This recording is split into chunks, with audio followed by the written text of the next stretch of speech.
What is up mga kabuhok? My name is Balbon and welcome back sa ating Facebook.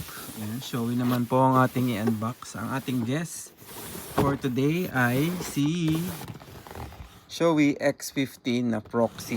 Ayan. Sa Japan po, ang designated or ang pangalan nito ay X15. Sa ibang lugar naman po ay ano nga ba yun?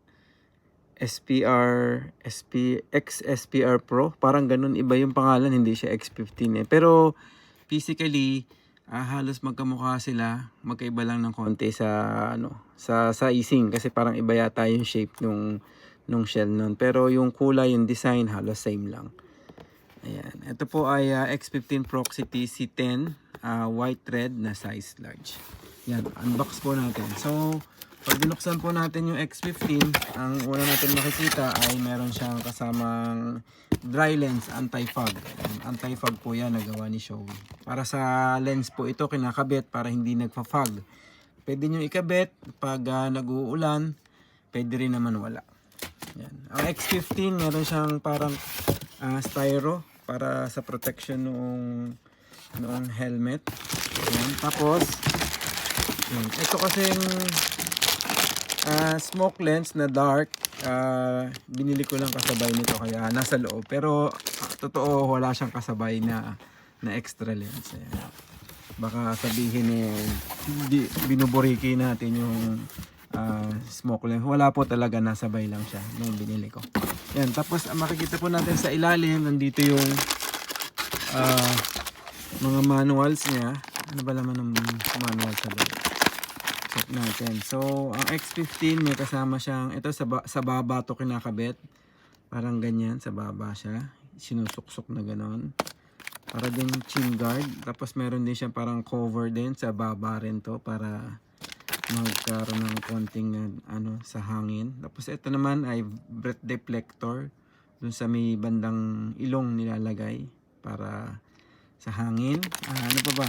Meron siyang kasamang sticker na malaki, tapos meron din siyang kasamang sticker para sa lens, tapos meron siyang lubricant. So yun yung mga kasama sa X15.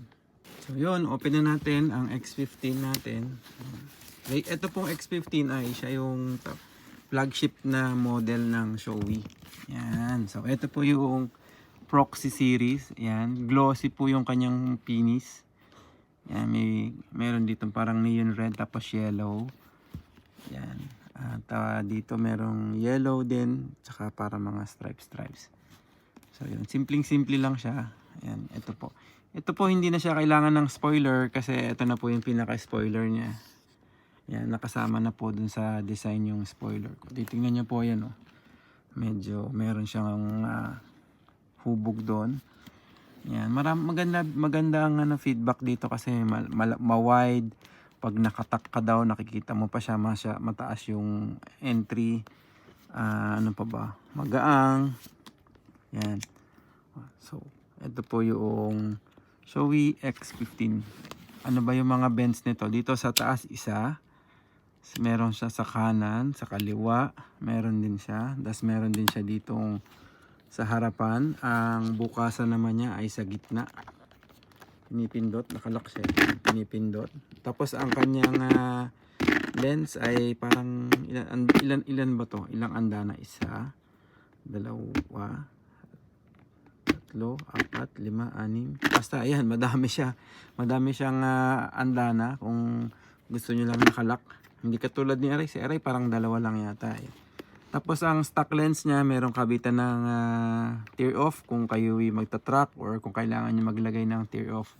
Iba yung tear off sa anti-fog. Yung anti-fog sa loob nilalagay, yung tear off sa labas. Pag nagmamaneho ka tapos may dumi, gaganon mo. Tear off. Double D-ring na rin to. Ayan. Tapos yung mga paddings nito, meron din tong pwede din siyang lagyan ng Bluetooth comms. Yung paddings nito nape-personalize, highly personal, nape-personalize yung mga paddings nito kasi nga sa karera or may mga dapat yung iba kasi pwedeng ma-modify. So, yung pong paddings nito, lalo yung crown, ang daming pwedeng laro-laruin na na sizing. Kaso nga lang, yun nga, kailangan mong bumili ng extra na paddings. So yun, since yung bumili nito, nabili pala to ng sale, parang nasa 42 yata ko to nabenta. Yan, nabili siya ng sale, tapos bumili din siya ng dark smoke lens ng Shoei. So ito po ang binili ko sa kanya ay si WRF2R, which is same po nito na merong kabitan ng spoiler. Although yung pong isang klase na si WRF2 na pang say 8 is also pitted dito. Magkaiba lang talaga siya dito sa kabitan ng tear off. So yun, kabit na rin natin to para sa client natin kung pagdating sa picture taking pogi. So, yun. So ang style ko po hindi ko alam kung ito ba talaga ang proper way. Pero ang style ko po sa pagtatanggal ng lens ng Shoei ay tinataas ko po yung lens. Ito po may hatakan dito. Yan, may hatakan po yan dito. So pagkataas ng lens, yun ang unang step, taas. Tapos hatak ko to. Hatak. Then yung pong mismong helmet, hahatakin ko papunta dito. Yan, yung pong mismong lens pala, yung lens, hahatakin ko papunta dito. Para ma-pre up yung part na to. Yan, kasi hatak dito, yan. Hatak, tapos hatak din yung lens. Then, pre-up na siya. Yan. So, same thing, hatak dito, hatak, tapos hatak din yung lens, then pre-up na siya. So, yun, tanggal na. So, ang pagbabalik naman po, uunahin natin yung nanditong part, tsaka natin ipapasok yung nandito.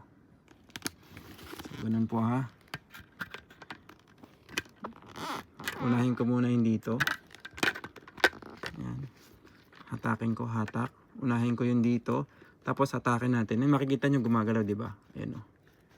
So, hatakin ko to, tapos pasok ko dito. Hatakan ng konti, then pasok natin yung nandito sa part na to. Ayan, secure na siya sa kabila. Ganon din sa kabila. I-shoot natin yung para doon. Yun, tapos hatakin natin. Then, yun na. Tapos na, meron na tayong smoke lens. So yun, sa may mga katanungan po, ito po ay naka-sale. May mga ilang modelo sa Shoei X15 na naka-sale. So kung gusto niyo po ma-avail yung sale, PM lang po kayo sa akin. Sa helmet ni Balbon. Ay, meron pa pala isa doon, ano? Ngayon ko lang nalaman yun Meron bukod dito na nasa-set mo kung ganong karaming air yung papasok. Meron pa siya isa doon. Ayun galing Yun, kung meron po kayo tanungan, ride safe po kayo. Peace out. PM lang.